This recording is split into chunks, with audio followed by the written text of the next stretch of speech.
indications that the heart has become truly hard and that religion is now only artificial. I told you, the core of our religion is ibadah, and ibadah means everything you learn about Allah impacts you in some way, your personality, your thinking, your feelings in some way. That's ibadah at the end of the day. Allah is the most giving, you become the most grateful. That's how that works. Allah is the provider, then you're careful with what He provided. Allah is the judge, you're not going to cross His lines.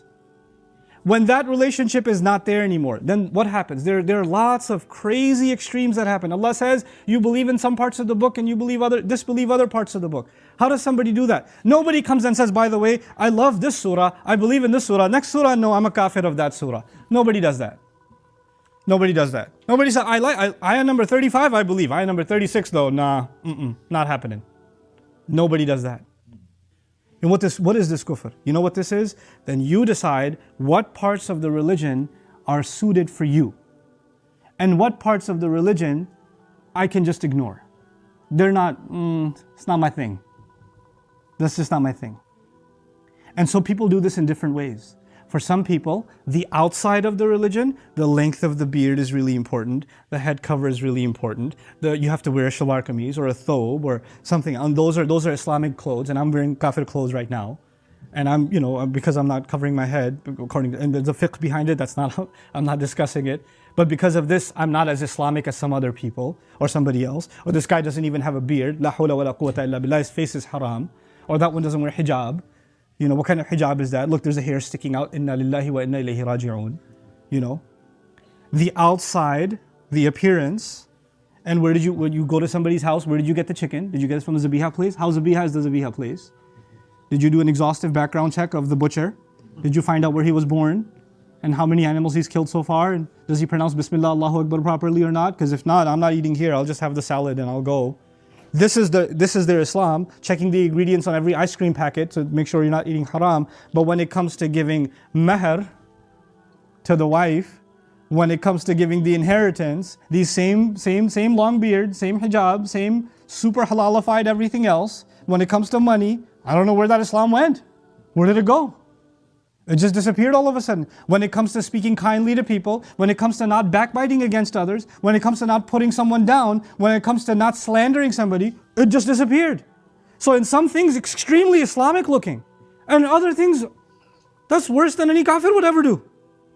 أَفَتُؤْمِنُونَ بِبَعْضِ الْكِتَابِ وَتَكْفُرُونَ بِبَعْضٍ. By the way, justice, kindness, mercy, forgiveness, softness in speech, they only come when a heart is soft.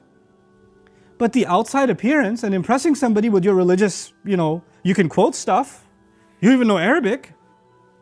You can quote that stuff and look religious. That stuff anybody can do.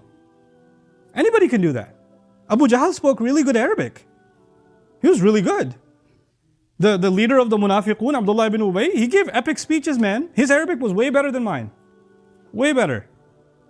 So if you want to just quote Arabic and you feel like you're more religious, that's not what makes somebody religious. Knowledge doesn't make you more religious. Appearance doesn't make you more religious. It doesn't make you a better person. But for some people, that's essentially Islam, and everything else is, and if somebody doesn't look that way, then you judge them.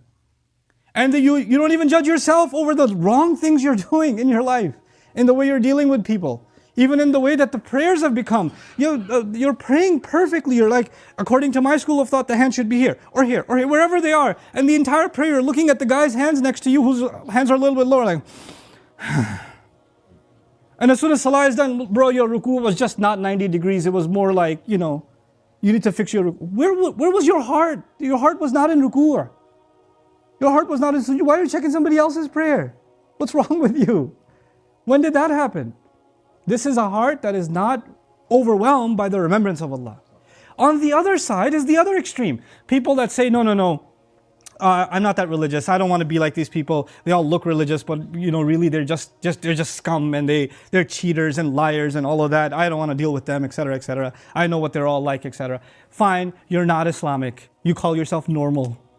I don't want to be the religious type. Cool, good for you. Except when it's to your advantage. So when your son is acting up, you start quoting, in Islam, you have to be good to your mom. What?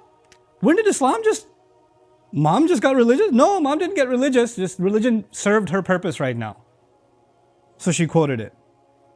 Or the husband who doesn't even pray, drinks, whatever else, abusive. And the wife speaks up, in Islam, women are supposed to be obedient. Islam? Really? You? Islam? When do you quote Islam? When you can slap somebody with it.